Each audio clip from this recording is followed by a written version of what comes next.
اللہ کے نام سے جو سراسر رحمت ہے، جس کی شفقت ابدی ہے۔ انہیں نوح کی سرگزشت سناؤ اے پیغمبر، جب اس نے اپنی قوم سے کہا، میری قوم کے لوگو، اگر میرا دعوت کے لیے کھڑا رہنا اور اللہ کی آیتیں سنا کر یاد دہانی کرنا تم پر گراں ہو گیا ہے، تو سن لو کہ میں نے اللہ ہی پر بھروسہ کیا، سو تم سب مل کر اپنی بات ٹھہرا لو اور اپنے شریکوں کو بھی ساتھ ملا لو، پھر تمہارے اس فیصلے میں تمہیں کوئی تردد نہ رہے، پھر میرے ساتھ جو کرنا چاہتے ہو کر گزرو اور مجھے مہلت نہ دو۔ اس کے بعد بھی اعراض کرو گے تو میرا کیا نقصان ہے کہ میں نے تم سے کوئی صلہ نہیں مانگا ہے؟ میرا صلہ تو اللہ کے ذمے ہے، اور مجھے حکم دیا گیا ہے کہ خدا کا فرما بردار بن کر رہوں۔ اس پر بھی انہوں نے اسے جھٹلا دیا، تو ہم نے اس کو نجات دی اور ان کو بھی جو اس کے ساتھ کشتی میں تھے، اور انہیں جانشین بنایا، اور ان سب لوگوں کو غرق کر دیا جنہوں نے ہماری آیتوں کو جھٹلایا تھا۔ سو دیکھ لو کہ ان کا انجام کیا ہوا، جنہیں اس عذاب سے پہلے متنبہ کر دیا گیا تھا۔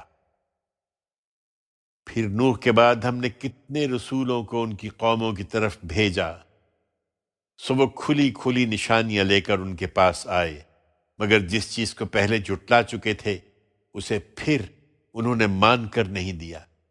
ہم حد سے گزر جانے والوں کے دلوں پر اسی طرح مہر لگا دیا کرتے ہیں۔ ان کے بعد پھر ہم نے موسیٰ اور ہارون کو اپنی نشانیوں کے ساتھ فرعون اور اس کے سرداروں کی طرف بھیجا، تو وہ بھی اکڑ بیٹھے، اور حقیقت یہ ہے کہ وہ مجرم لوگ تھے۔ چنانچہ جب ہماری طرف سے حق ان کے سامنے آیا تو انہوں نے کہہ دیا کہ یہ تو کھلا ہوا جادو ہے۔ موسیٰ نے کہا، کیا تم حق کے بارے میں یہ کہتے ہو جبکہ وہ تمہارے پاس آ گیا ہے؟ کیا یہ جادو ہے؟ نہیں، ہرگز نہیں، یہ قطعی حق ہے، اور حق کے مقابلے میں جادوگر کبھی کامیاب نہیں ہوتے۔ انہوں نے جواب دیا، کیا تم ہمارے پاس اس لیے آئے ہو کہ ہمیں اس طریقے سے پھیر دو جس پر ہم نے اپنے باپ دادوں کو پایا ہے، اور اس ملک میں تم دونوں کی بڑائی قائم ہو جائے؟ ہم تمہاری بات ماننے والے نہیں ہیں۔ فرعون نے حکم دیا کہ تمام ماہر جادوگروں کو میرے پاس حاضر کرو۔ چنانچہ جب جادوگر آ گئے تو موسیٰ نے ان سے کہا، تمہیں جو ڈالنا ہے ڈالو۔ پھر جب انہوں نے ڈالا تو موسیٰ نے کہا، یہ جو کچھ تم لائے ہو یہ جادو ہے، یقین رکھو اللہ ابھی اسے باطل کیے دیتا ہے، اس لیے کہ اللہ اس طرح کے موقعوں پر فساد کرنے والوں کے کام کو سدھرنے نہیں دیتا، اور اللہ اپنے کلمات سے حق کو حق کر دکھاتا ہے، اگرچہ مجرموں کو کتنا ہی ناگوار ہو۔ پر موسیٰ کو اس کی قوم کے چند نوجوانوں کے سوا کسی نے نہیں مانا، فرعون کے ڈر سے اور خود اپنی قوم کے بڑوں کے ڈر سے کہ کہیں فرعون انہیں کسی فتنے میں نہ ڈال دے۔ حقیقت یہ ہے کہ فرعون اس ملک میں بڑا جبار تھا، اور ان لوگوں میں سے تھا جو حد سے گزر جاتے ہیں۔ موسیٰ نے کہا، میری قوم کے لوگو، تم خدا پر ایمان لائے ہو تو اسی پر بھروسہ کرو، اگر تم واقعی اپنے آپ کو اس کے حوالے کر چکے ہو۔ اس پر انہوں نے جواب دیا، ہم نے خدا ہی پر بھروسہ کیا ہے۔ اے ہمارے رب، ہمیں ان ظالم لوگوں کے لیے فتنہ نہ بنا، اور اپنی رحمت سے ہمیں اس منکر قوم سے نجات عطا فرما دے۔ خدا سے یہی تعلق جوڑنے کے لیے ہم نے موسیٰ اور اس کے بھائی ہارون کی طرف وحی کی کہ اپنی قوم کے لیے مصر میں کچھ گھر ٹھہرا لو، اور جو گھر تم لوگ اپنے لیے ٹھہراؤ انہیں قبلہ بنا لو، اور ان میں نماز کا اہتمام رکھو۔ اور اے موسیٰ، ایمان والوں کو خوشخبری دو کہ کامیابی بالآخر انہی کو حاصل ہوگی۔ موسیٰ نے دعا کی، اے ہمارے رب، تو نے فرعون کو اور اس کے سرداروں کو دنیا کی زندگی میں شان و شوکت اور مال و اسباب سے نوازا ہے۔ اے ہمارے رب، تاکہ اس کا نتیجہ یہ ہو کہ وہ لوگوں کو تیری راہ سے بھٹکا دے۔ اے ہمارے رب، ان کے مال اب تو غارت کر دے، اور ان کے دلوں کو اس طرح بند کر دے کہ ایمان نہ لائیں، یہاں تک کہ دردناک عذاب دیکھ لیں۔ فرمایا تمہاری اور تمہارے بھائی کی دعا قبول ہوئی، اب تم دونوں ثابت قدم رہو اور ان لوگوں کے راستے پر نہ چلو جو علم نہیں رکھتے۔ بنی اسرائیل کو اس کے بعد ہم نے سمندر پار کرایا تو فرعون اور اس کے لشکروں نے سرکشی اور شرارت کی راہ سے ان کا پیچھا کیا، یہاں تک کہ جب فرعون ڈوبنے لگا تو بول اٹھا، میں نے مان لیا کہ اس کے سوا کوئی الہ نہیں جس پر بنی اسرائیل ایمان لائے ہوئے ہیں، اور میں بھی سر اطاعت جھکا دینے والوں میں سے ہوں۔ کیا اب؟ اس سے پہلے تو تم نافرمانی کرتے رہے اور فساد برپا کرنے والوں میں سے تھے، سو آج ہم تیرے بدن کو بچا لیں گے تاکہ اپنے بعد آنے والوں کے لیے تو خدا کے عذاب کی نشانی بن کر رہے۔ حقیقت یہ ہے کہ بہت سے لوگ ہماری نشانیوں سے غافل ہی رہتے ہیں۔ ہم نے بنی اسرائیل کو عزت کا ٹھکانہ دیا اور انہیں نہایت عمدہ رزق عطا فرمایا، پھر انہوں نے جو کچھ بھی اختلافات کیے اس وقت کیے جب ان کے پاس خدا کا بھیجا ہوا علم آ چکا تھا۔ یقین رکھو کہ تمہارا پروردگار قیامت کے دن ان کے درمیان ان چیزوں کا فیصلہ کر دے گا جن میں وہ اختلاف کرتے رہے ہیں۔ سو اے پیغمبر، تمہیں اگر اس چیز کے بارے میں کوئی شک ہو جو ہم نے تمہاری طرف اتاری ہے تو اہل کتاب کے ان صالحین سے پوچھ لو جو تم سے پہلے خدا کی کتاب پڑھ رہے ہیں۔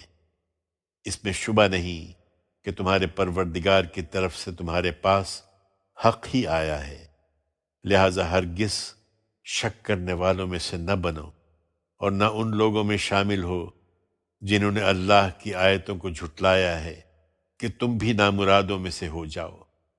حقیقت یہ ہے کہ تیرے پروردگار کی بات جن لوگوں پر پوری ہو چکی ہے، ان کے سامنے خاص ساری نشانیاں آ جائیں وہ ایمان نہیں لائیں گے جب تک کہ دردناک عذاب نہ دیکھ لیں۔ سو ایسا کیوں نہ ہوا کہ قوم یونس کے سوا کوئی اور بستی بھی ایمان لاتی، پھر اس کا ایمان اسے نفع دیتا۔ جب اس بستی کے لوگ ایمان لے آئے تو ہم نے دنیا کی زندگی میں رسوائی کا عذاب ان سے ٹال دیا تھا اور ایک مدت کے لیے ان کو رہنے بسنے کا موقع دیا تھا۔ اگر تمہارا پروردگار چاہتا تو زمین پر جتنے لوگ ہیں سب کے سب ایمان لے آتے، پھر کیا لوگوں کو مجبور کرو گے کہ وہ مومن ہو جائیں؟ اچھی طرح سمجھ لو کہ اللہ کی اجازت کے بغیر کسی شخص کے لیے ممکن نہیں کہ وہ پیغمبر پر ایمان لائے۔ یہ اجازت انہی کو ملتی ہے جو عقل سے کام لے، اور جو عقل سے کام نہیں لیتے ان پر وہ گمراہی کی نجاست ڈال دیتا ہے۔ یہ نشانی مانگتے ہیں، ان سے کہو زمین اور آسمانوں میں کیا کچھ ہے اسے دیکھو۔ حقیقت یہ ہے کہ نشانیاں اور تنبیہات ان لوگوں کو کچھ فائدہ نہیں پہنچاتی جو ایمان لانا نہیں چاہتے۔ سو کیا یہ اسی طرح کے کسی دن کا انتظار کر رہے ہیں جس طرح کے دن ان سے پہلے گزرے ہوئے لوگوں کو پیش آئے تھے؟ کہو پھر انتظار کرو، میں بھی تمہارے ساتھ انتظار کرتا ہوں۔ انہیں بتا دو کہ پھر جب وہ دن آ جاتا ہے تو ہم اپنے رسولوں کو بچا لیتے ہیں اور ان کو بھی جو ان پر ایمان لائے ہوں۔ اسی طرح ہمارا ذمہ ہے، ہم ان کو بچا لیں گے جو ایمان لے آئے ہیں۔ اے پیغمبر کہہ دو کہ لوگوں میرے دین کے بارے میں اگر اب بھی شک میں ہو تو سن لو کہ تم اللہ کے سوا جن کو پوجتے ہو میں انہیں نہیں پوچھتا، بلکہ اس اللہ کو پوچھتا ہوں جو تمہیں موت دیتا ہے کہ جواب دہی کے لیے اس کے سامنے حاضر ہو جاؤ۔ مجھے حکم دیا گیا ہے کہ میں ایمان لانے والوں میں سے ہوں، اور حکم دیا گیا ہے کہ اپنا رخ یکسوئی کے ساتھ سیدھا اسی دین کی طرف کر لو، اور ہرگز مشرکوں میں سے نہ ہو، اور یہ بھی کہ اللہ کے سوا ان کو نہ پکارو جو نہ تم کو نفع پہنچا سکتے ہیں نہ نقصان۔ پھر اگر یہی کرو گے تو اس وقت تم بھی یقیناً ظالموں میں سے ہوگے۔ اگر اللہ تمہیں کسی تکلیف میں پکڑ لے تو اس کے سوا کوئی نہیں جو اس کو دور کر سکے، اور اگر تمہارے لیے کوئی بھلائی چاہے تو اس کے فضل کو کوئی روکنے والا نہیں ہے۔ وہ اپنے بندوں میں سے جس کو چاہتا ہے اپنے فضل سے نوازتا ہے، اور وہ بخشنے والا بڑا رحم فرمانے والا ہے۔ ان سے کہو کہ لوگو، تمہارے پروردگار کی طرف سے تمہارے پاس حق آ گیا ہے۔ اب جو ہدایت قبول کرے گا وہ اپنے ہی لیے کرے گا، اور جو بھٹکے گا اس کا وبال بھی اسی پر آئے گا، اور میں تمہارے اوپر کوئی ذمہ دار نہیں ہوں۔ اے پیغمبر، تم اس کی پیروی کرو جو تمہاری طرف وحی کی جاتی ہے، اور صبر کرو یہاں تک کہ اللہ فیصلہ کر دے، اور وہ بہترین فیصلہ کرنے والا ہے۔